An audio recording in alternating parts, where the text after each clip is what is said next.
All right, welcome in, Mason Voth, KSU fan. Some call him Jimmy, but we call him Fan. And we are here courtside after the Cats get the job done for the third consecutive year at home against KU. 81-73, the final score today. My apologies for the fact that I'm not going to be very fun to listen to today. The KSO crew that went to Ames got sick, all recovering from influenza A. Drew and I, much better today. DY, not in the building today. He still was trying to recover from it. Although the heat of Tempe, Arizona, probably not the most fun place to be when you're starting to get sick. So he rested up. He took one for the team and stayed home. But Fan was here, and he got to witness the third straight win for K-State at home over KU.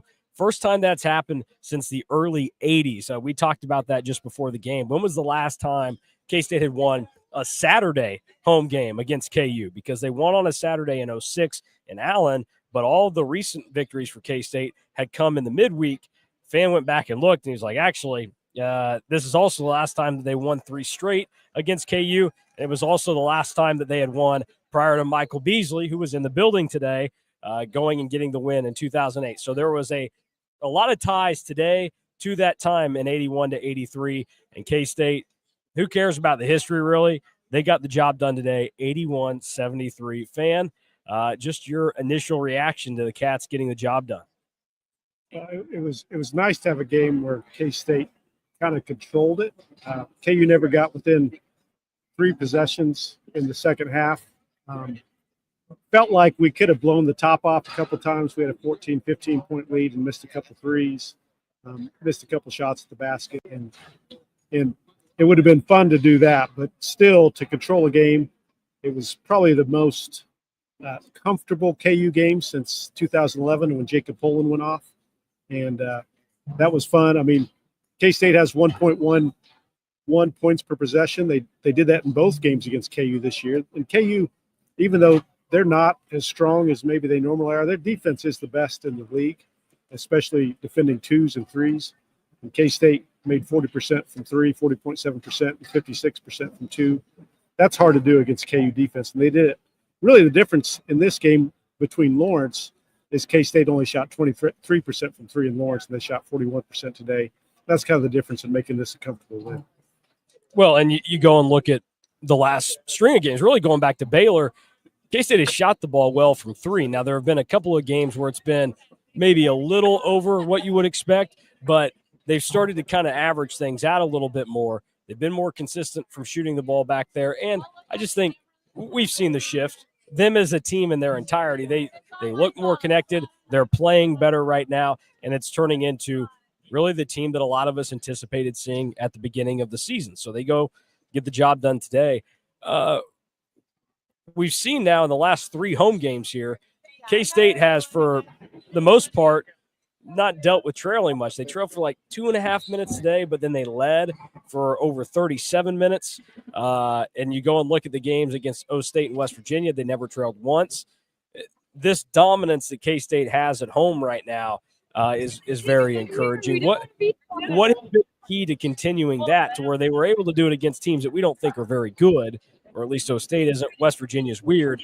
Now you're able to do it against a team today that, while flawed, KU's still a good basketball team that you just, start to finish, you were in the driver's seat. I really think besides making shots, K-State's defense has picked it up. They held KU to 1 point per possession today, which is their 4th out of their last 5, holding teams at 1 or below. Arizona State had 1.08 points per possession, which is a great defensive game, but K-State did enough to win that one. This one was another great defensive game, making things happen on the defensive end and getting that done. Really making it tough for Hunter Dickinson, I thought, because I thought he had to struggle and work to score much more than he did in Lawrence, and because he was really the key to start the second half in that game. There was a stretch it looked like we were happy to let KJ Adams try to beat us, and he wasn't going to do that. And then they took care of, the 3-point shooters for the most part for KU, running them off the line, making them tough for them to get shots. So you do all those things and you start playing the defense at the level K-State's playing. That's when you can really win games in the Big 12, especially when your offense is coming around as well, which we obviously have seen. This is 7 games in a row at least 1.8 points per possession, 1.08 points per possession for K-State, which is a really good run against Big 12 teams. Well, it's interesting. I think there are so many individual performances that we can kind of look at and pinpoint right now over today's game or the most recent stretch of basketball that we've seen. Like you're talking some of the KU stuff that impacts it individually. David Gasson has back-to-back 20-point games. He was huge against Arizona State. He was also big today. Coleman Hawkins really has gone to – he's not turning the ball over as much as he was early on, and things have rounded out. I don't know if he's more comfortable or what it is, but we've known the biggest difference here is that Coleman Hawkins and Doug McDaniel are playing a lot more like the players K-State thought they were getting when they got him out of the transfer portal, and that's really driven what this team's been able to do. So those 3 guys in particular, what have you seen in their play today? Not just from the analytical standpoint that you'll bring, but obviously those 3 guys, maybe more than about any on the floor, Brendan Hazen would maybe be tossed in there, really embraced what this game was and what the environment was. The key, and I've said it all year, the key has been Doug McDaniel. And Doug McDaniel has found a way to connect with Jerome Tang and really be an extension of this coaching staff on the floor. Big key for him today was he made threes. He was 3 of 6 from 3 and still had the 11 assists, making plays, only 3 turnovers. So you're always going to take that. He struggled inside the arc a little bit, only 33% on twos. But he had a 1.07 efficiency, which is really good for a point guard because his usage rate was 32%. And he took 28% of the shots for K-State when he was on the floor. This is kind of the Doug we expected. And then we're also seeing him be kind of the head of the dog, as Coach Tang used to say in year 1, on the defensive end, and really, or the head of the snake, and really being that leader on the defense, being a pest, making it tough on the opposing ball handler. So, in my opinion, the other guys are key. We'll talk about them, but Doug McDaniel was the key to this game, getting K-State off to a good start, and then making plays seemingly whenever KU kind of made that run to try to get it to 10, 12 points in the second half. Yeah, Doug did everything you wanted him to today. You knew he was having a good day, and he's been distributing the ball well. But at the end, when I'm going in and I'm building the graphic and I pop 11 assists in there, that kind of stands out. And then you think about a guy like him hauling in 6 rebounds in the game. Brendan Hazen over the last 3 or 4 games has gotten more rebounds than what you would expect from a player like that. Those are the little things that are starting to happen now for K-State where, yeah, it's nice that Doug McDaniel's scoring the ball. It's nice that Coleman Hawkins is scoring the ball.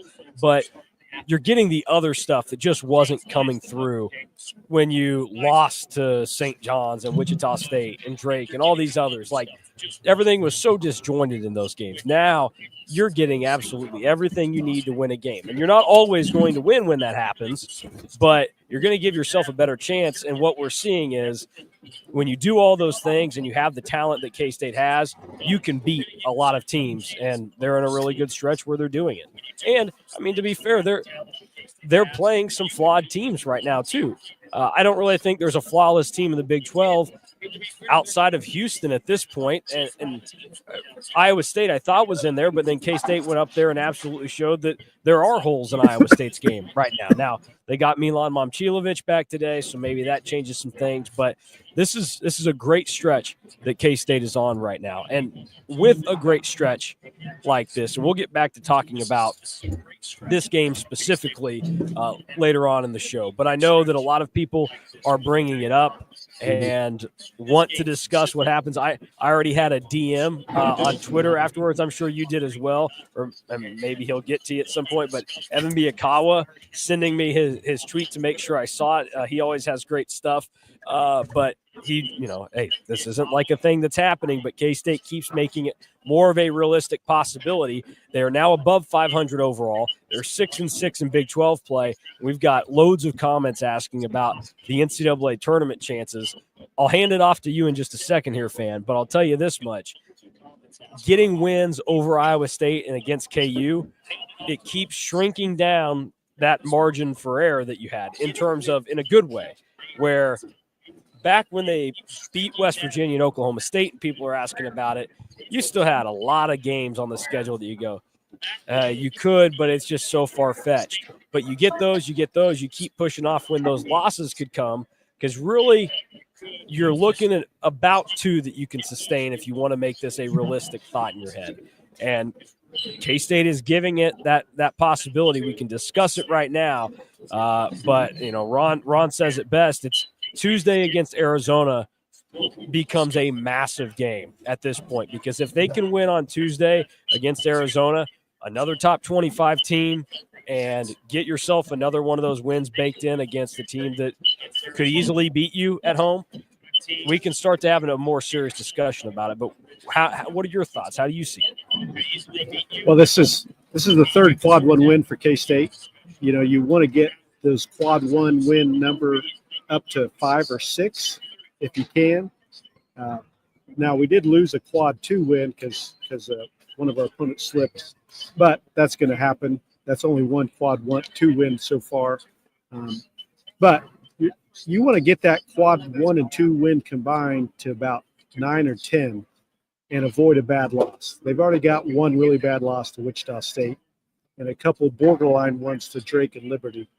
But the key is taking advantage of your high-ranking games in the top 2 quads, and that's really where K-State has to get it done, and not lose any of the ones against teams like Colorado or Arizona State at home. You can't afford those for sure, and then you probably can't afford losing to a team like Utah on the road as well. So that's the path. I think 6-2 the rest of the way, and then at least 1-1 in Kansas City. You're looking at being firmly on the bubble. But then you're dependent on what other teams do, which makes it tough. But again, you really can't look at the past. You can't change the past. So those games you lose against Drake and Liberty and LSU and Wichita State are killers. The close games you lost to TCU and Texas Tech are killers. But you got to look at what's in front of them, and getting those 6 wins the next 8 games is to me the target. Yeah, it kind of sucks to think about that right now. And it has to come up naturally after every game that they keep on winning, because unfortunately that's just how this goes. You see the team that's in front of you right now and you go, this team is a good basketball team. They are NCAA tournament worthy. And for some reason, things just didn't click. But we know that Doug McDaniel is a part of that. Now, in terms of the long-term individual pieces here right now, we know Doug McDaniel has a year of eligibility to come back. You were, I think, the first banger of the drum. Hey, maybe this should be considered. And that was even before he had really taken off with how he played. It's a lock that you want Doug McDaniel back now, correct? Absolutely. The way he's playing and seems to be 100% bought in. I mean, and that to me, I like the continuity aspect, but you got to have the right continuity. And K-State, the way they're playing now, is looking at returning pretty much the entire backcourt, pending the D2 thing with Max Jones. Could get even better. You're talking your 3 best guards coming back, and then potentially your two best guys off the bench in the backcourt as well. So that would be huge. But the way Doug's playing, he's playing on the level of an all Big 12 type player right now, and if he comes back and starts the season next year at that level, that's a big thing for K-State. Yeah, also the Max Jones thing I was going to bring up in there too, because we know eligibility, the concept of that is kind of going out the window. So the D2 guys they're a little bit different, because it didn't seem like that's not has been as sweeping and quick as the Pavia JUCO ruling. But it does seem like that's trending, and we know that this staff will fight for that kind of stuff at times, and I think they should for Max Jones. I think you want a player like that back next year if you can do it. Yeah, absolutely. He's played so big. 2 of 3 from 3 today, 2 of 3 from 2 today, 2 of 2 from the free throw line, 4 rebounds, 2 assists, 1.4 offensive rating. I mean, that's he's not just a role player. He's one of the stars on this team, in my opinion. You take Doug, you take Coleman, and then, the funny thing is we haven't even talked about David Gasson yet. He had 20 points for the second game in a row and made huge plays all over the place. And maybe not the biggest play of the game, but that little step back jump shot he made right at the end of the halftime that got it back up to 8 was a gigantic play. But then he continued to make plays down the stretch. And when you have this many options that K-State has developed between really all 5 of your starters can go off and score 15 to 20 points on any night. And that makes K-State a much more dangerous team as well. Well, I mean, even David Gasson, I mean, he had to play a year of basketball in the ACC. So can we get that crap conference to not count for eligibility? I mean, imagine if he had been playing all of his years in a real basketball league. He could be making millions. Really, he couldn't, because we know that there are restrictions on international players. But, yeah, the ACC sucks. We know that. Throw that out there for everybody. He has played phenomenal lately. And really this whole year, you could tell there was another elevation in his game. But just the fact that he's been able to bring it on such a consistent basis, scoring the ball right now. It's impressive for him to have gotten to that point, but it is also another avenue to highlight what the other guys on the team around him have been able to do, because I think the fact that they've been able to set him up, that contributes in a big way to him being able to have this scoring out. But a player like David Gasson can't just go out and get it on his own. And he understands that. He understands I have to be fed by my teammates. Now, he also knows he has to play smart and be in the right spot to do all that. And we've seen it with whether it's second chances on rebounds or his touch has gotten so much better over the years. But David Gasson's play, it's a testament to him, but also how everybody else is playing. And you're right. The shot he hit before the half, just like the Arizona State 3 where you go, ooh, I don't know. Cats probably got away with that. Shouldn't have had it, but I'll take it. You needed it because 6 feels so much different than 8 to start that half. 6 makes you think, oh, here we go. The sky's falling because we were just up 12. It's getting away from us. 8, you're like, okay, we're a lot closer to being up double digits than not. Like this, we still got this. And it was a big moment for the team. The way they handled it, went up to him, and they were all in for the moment, and they were ready to bring a full 40 today, and they did that. What are some other important things that we need to hit on, just so I don't forget anything that you have noted in, you put together the numbers after the game and you just watch the full game. So what are some things we haven't touched on that you want to get to make everybody in the know about before we get to some comments? Yeah, I think turnovers were big. K-State handled the ball really well in the first half, only 2 turnovers. And I thought there was some ugly ones kind of down the stretch, a couple bad passes that, made it maybe a little closer than it should have been. But overall, K-State wins points off turnovers 13-9 and has a turnover rate of 14% in the game. You'll take that. You force K-State or KU into 14 turnovers and 19% turnover rate. You'll take that. Then I also liked K-State being aggressive in transition. K-State won transition points 14-6. I thought they started the game really attacking, and then they kind of chose their spots as the game went along.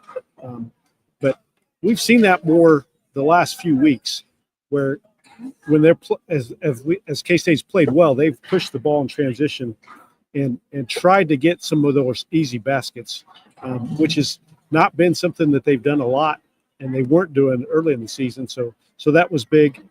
And I get a little concerned. The second half, we shot a little more threes than maybe I liked, but when you go 7-15 and make 46.7%, and you could tell, I know people tear their hair out with Brendan Housen's shot selection sometimes, especially when he's shooting it from near the logo. But I think that's kind of the green light Coach Tangus gave him, because he knows he's going to make 6 out of 10 one night. Tonight he made 3 out of 10. Well, but you'll take it. And for the most part tonight, he wasn't taking them in unnecessary ways. Like, it would have been one thing if he was jacking them if KU had gotten the game down to 6.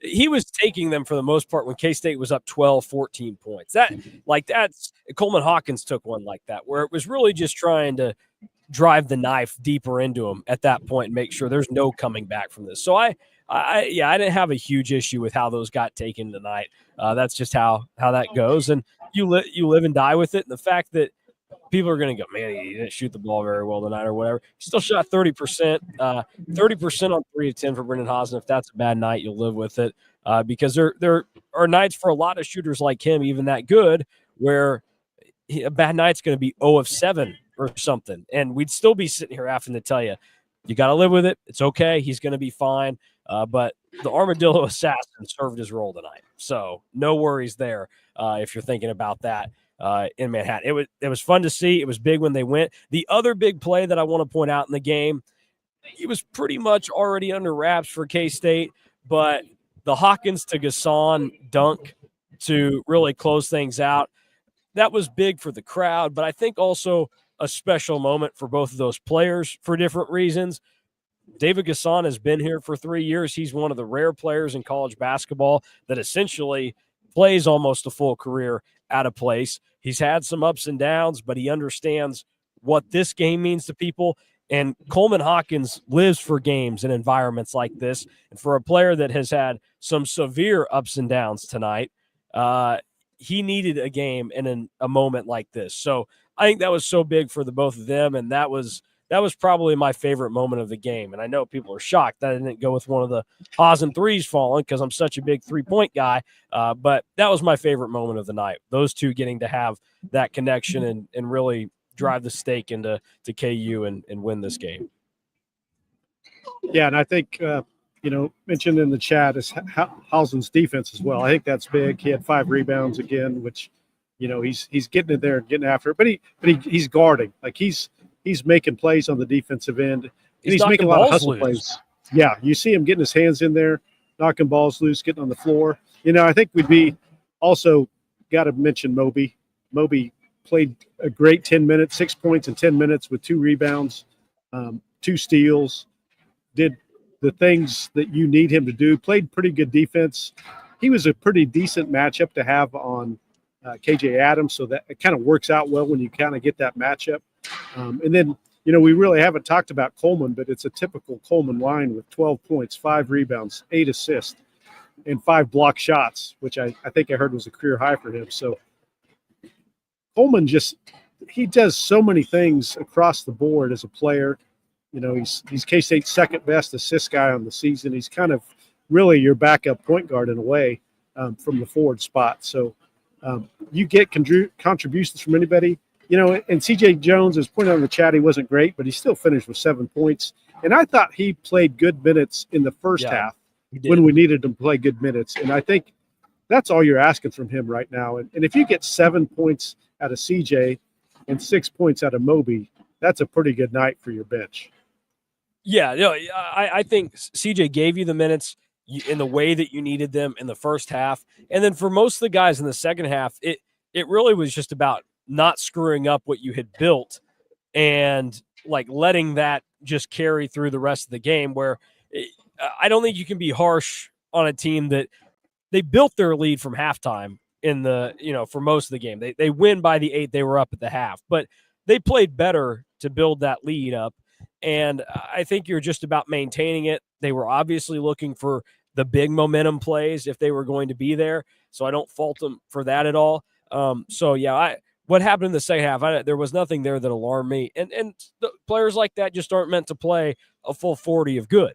Like, they're going to have their ups and downs, but can you get that stretch that is a really good burst and is going to carry you over the top? And they certainly got that tonight from CJ Jones in the first half.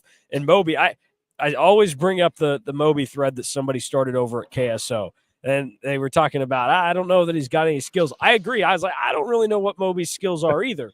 But as somebody said in the chat, Moby upgraded Buddy Rich. He absolutely is. That's what this has been. They were looking for a guy that could just come in, do what they told him to do, had the effort, had the athleticism to hang in the Big 12.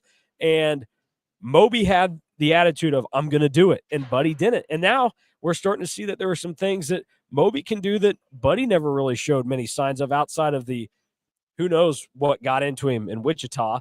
But like, Moby's touch tonight was good. When he gets around the rim, it's not just him having to finish dunks. If he's up there and he can't get his hands on the rim, he's able to just lightly touch it, get it where it needs to go. He had a nice one extended from the block tonight that impressed me.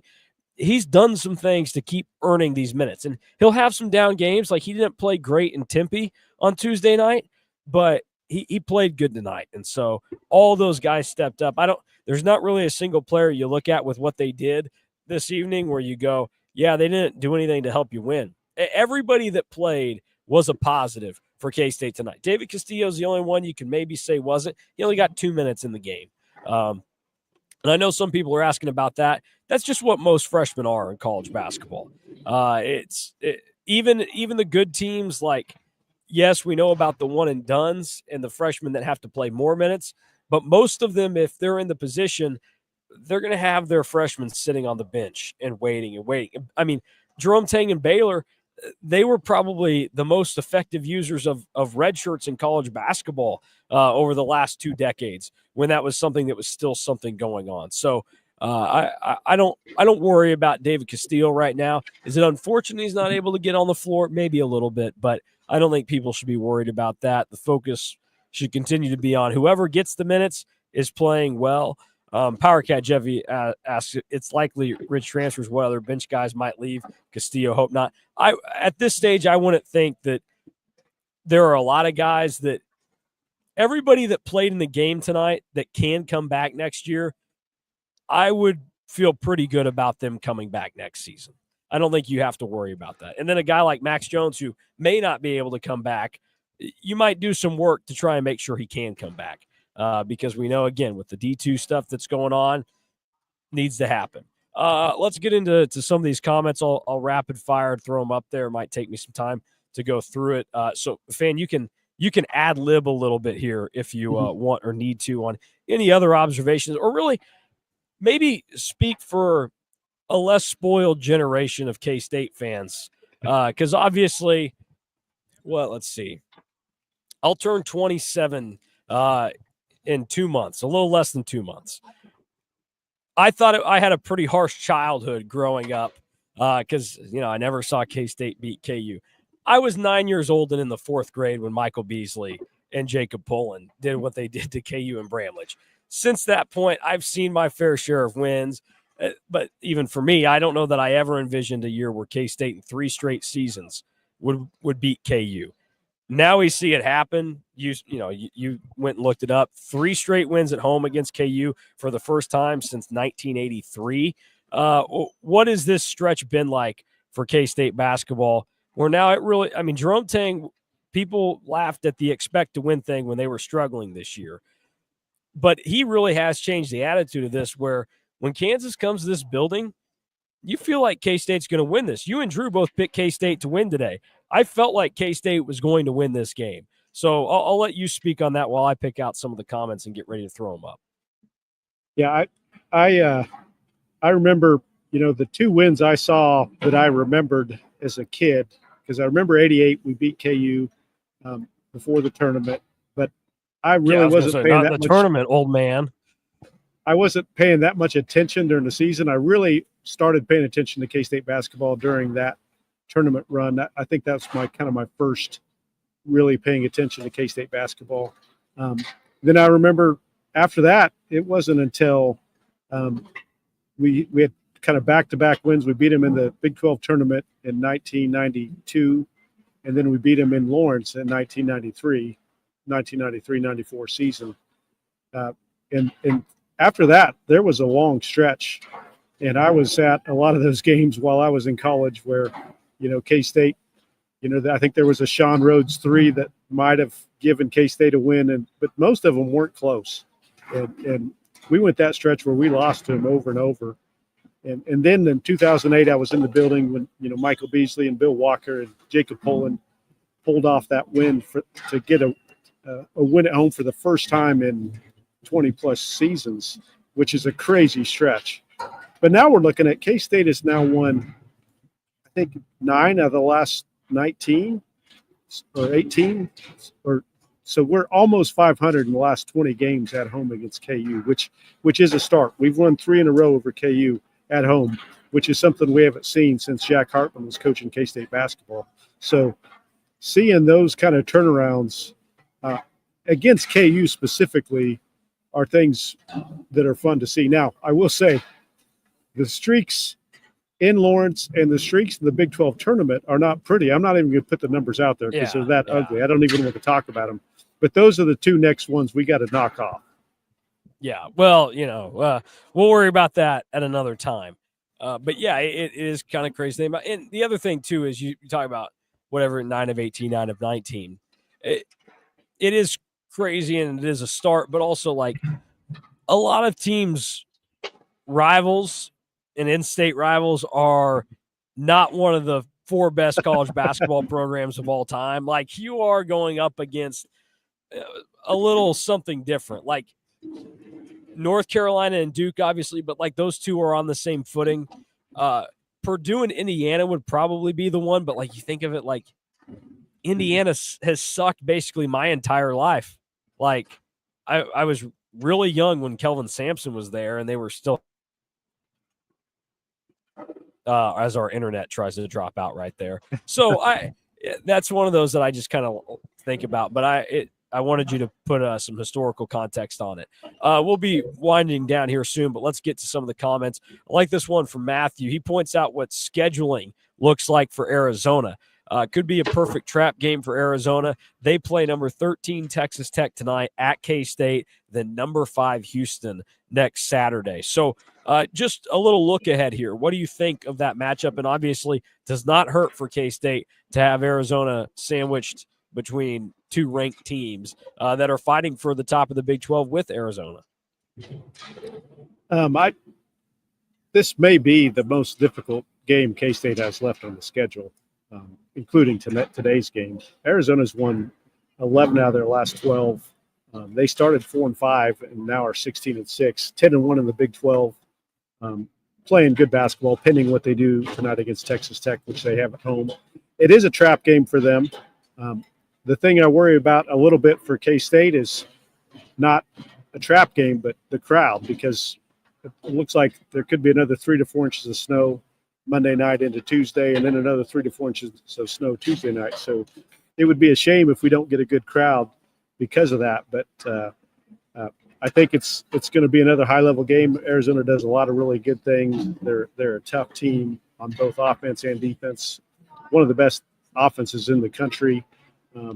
Really good inside the arc. They're not a great three-point shooting team, but now it hasn't been as big an issue lately, but Arizona is really great on the offensive glass. K-State, when they have played poorly this year, that has been an issue.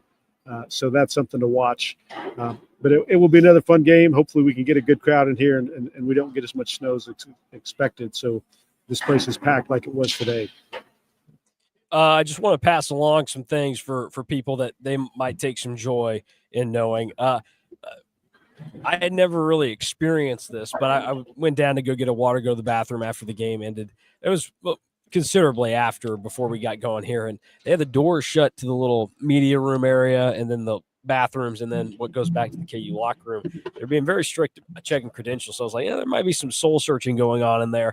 And then Drew, who is in the press conferences for us, was back there saying that it took a long time for KU to get back there. And then apparently, this is the funny part of all of this. Drew sent a message to DY and I and said, well, first a quote from Bill Self that said, I'll pay attention to the Big 12 race, but we're not in it to win it. And then somebody in there must have asked Bill Self about this being the first time since 1982 that KU had lost to Missouri and K-State on the road in the same season.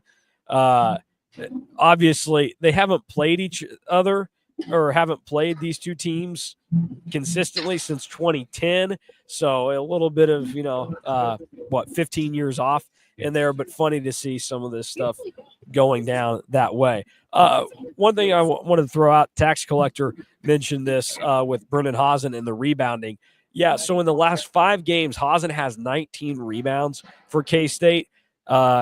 If you want to go back before that point, you would have to go all the way back to December 1st against Arkansas Pine Bluff. So pre-West Virginia, that would be 2, 4, 6, 8, 10, 11. 11 games for Brennan Hazen to get to 19 rebounds. And then these previous 5, he's gotten to 19. So that's certainly been one where you look at this team is grabbing some balls that they weren't grabbing to begin with. at other points in the season, and that's creating extra possessions and kind of keeping things even for them. Going through a couple of other these and seeing what is going on. Another guy talking about how – oh, go ahead. My wife has a question in the chat, so we probably should answer that one. Oh, yes. Okay. I do think this staff does a good job connecting with the older players. I don't know if that's what brought Michael Beasley back, but seeing him and Barry Brown sitting courtside together was really cool from press row. And then J.O. was here too. And I think they do a good job. They do a good job bringing those guys back in the summer, right before the season to kind of scrimmage the guys. So the next step is Jerome Tang pushing to get some of these guys in the rafters, because it absolutely needs to happen. Yeah. K-State's behind the ball on that, and I think that would be the next thing that needs to happen. But I do think they do a great job with former guys, and I think that helps connect us old fans like me with the team even more with seeing these guys back in the building.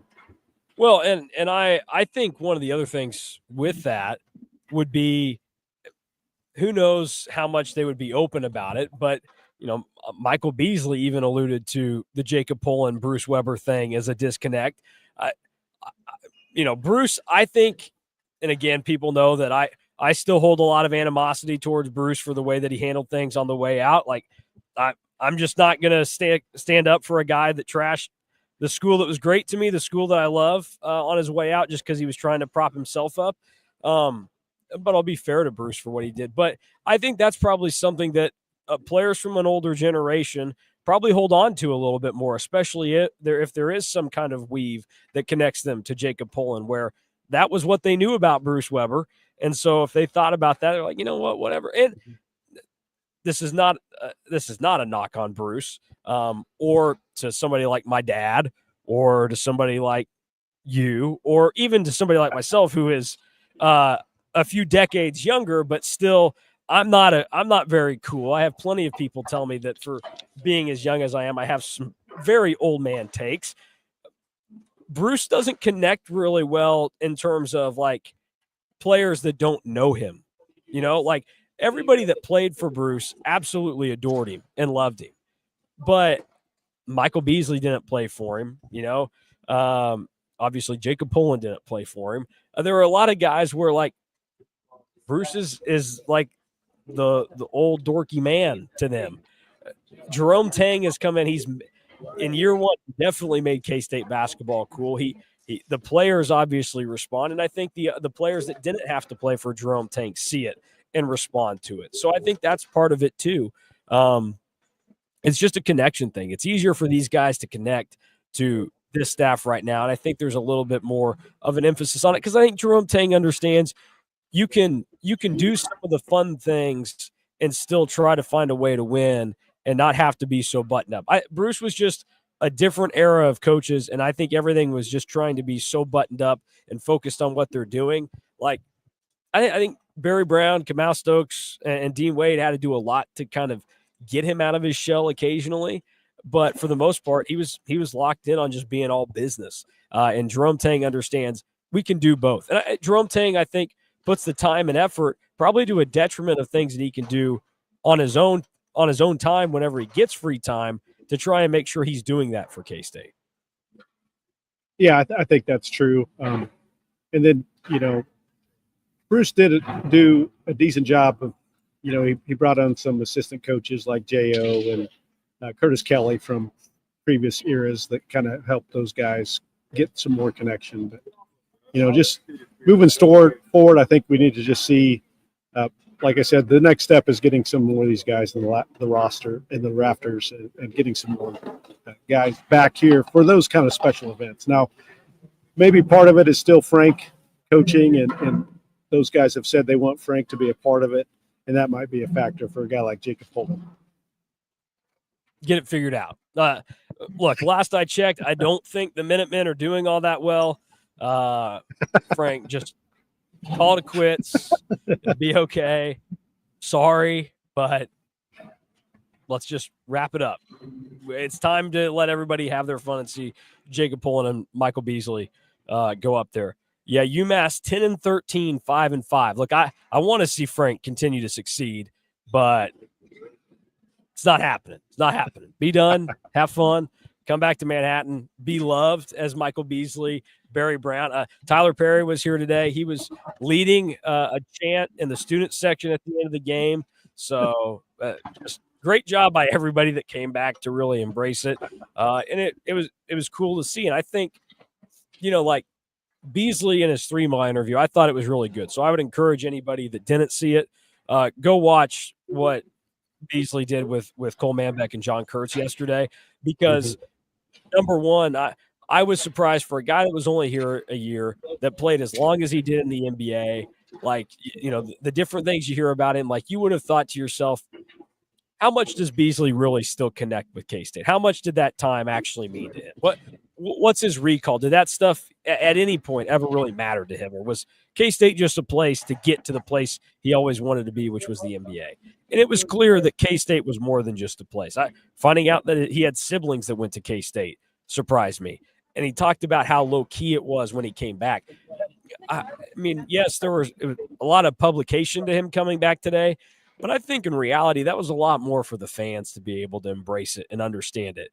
It was cool to be able to see him and Barry Brown sitting next to each other courtside, 2 different generations of K-State basketball connecting and being right there and getting to come back and experience what this place can be and everything. That was significant. And he talked about how he had not really been public about when he did come back at other points. Like, apparently he was at the NCAA tournament in New York a couple of years ago. Had no idea about that. So a lot of credit to how that was pulled off, and for any of those former players that were back today. Obviously, you mentioned J.O., Beasley, Barry Brown, Tyler Perry, saw Martavius Irving here. It's cool to have those guys back because, like you're talking about, I know you have guys that you connect to, you like to think about from, growing up and then your college days. But I think there's a large chunk of K-State fans from people my age that were 9 years old when Beasley played at K-State to now, where the last 17, 18 years, that's the real generation of K-State basketball. If you were really young or not alive in the 80s, there are clearly defined eras in K-State basketball, and unfortunately, there was about a 15, 20-year stretch where there really wasn't an era that mattered to K-State. So having all those guys come back is fun, and especially for a game like this, and to see that still really means a lot to those guys. And I think they find out it means a lot more than they even anticipated when they get into the building. Yeah, and you could see the guys getting into right at the end of the game when there was the ball that was on the floor and wrestling around, and they finally called it dead. Barry Brown and Beasley were almost on the court. They were they had to have one of the sideline guys come and push them, get them back to their seats because they were on the court. So seeing those guys engaged like that is really fun. And you mentioned the Beasley interview with 3-mile guys, Cole and Kurtz, and it was really good, really honest assessment from Beasley about his time here and how much he enjoyed it. And that's a really fun listen, just for those guys with nostalgia, so it's just a fun day to top it off with a win like this, and to be comfortable really most of the game on the way to this win is a great way to see those guys come back as well. Yep. I am with you, Neilio. I always have that thought. Yep. I tell that story a lot. When Dean Wade hit that, reverse dunk on Brady Manick, I thought this team is going to the Final Four. And then who knew that was also the play that really took away K-State's chances of that happening. And let's tie a bow on this by getting back to that NCAA tournament. We had a guard for K-State get into foul trouble early, and it impacted the way his team played. DeJuan Harris got in foul trouble early today, and it impacted the way his team played. 3 quick ones That was always a sight to behold. Doug Sermons does a great job as always. Was great in Ames last week, and he was great in Manhattan. Hope to see him on Tuesday night. Might as well stick around, Doug. But congrats to K-State's Doug without an O, and everybody else on the Cats that took down KU 81-73 today. It will never get old. It is such a big, big, big win for them. And look, this is not me as somebody that covers the team right now. This is someone who grew up with, a bunch of annoying T-shirt fans around him and whatever else. These are still the games that get me out of my I'm here doing a job, like who cares what happens. When K-State's in it, you still want to see them win. You still want this to happen. And this one always means a lot, and it'll carry some weight. So it was awesome to see. It was a great experience for everybody, and we appreciate everybody hopping on with us tonight. We'll probably take some more time off so this horrible voice can recover, and then we'll be back again on Tuesday night after our first Cats basketball matchup in the Big 12 takes place. So we'll be here for K-State, Arizona on Tuesday. That'll do it for KSU Fan. I'm Mason Voth. We are out of here. More post-game coverage over at On3 and KStateOnline.com. Also, as soon as press conferences are wrapped up, we'll have those up on the K-State Online YouTube page where you're watching this right now. So be on the lookout for all that. And, I guess we're getting close to the evening, so I'll just say it. Good night. Go Cats.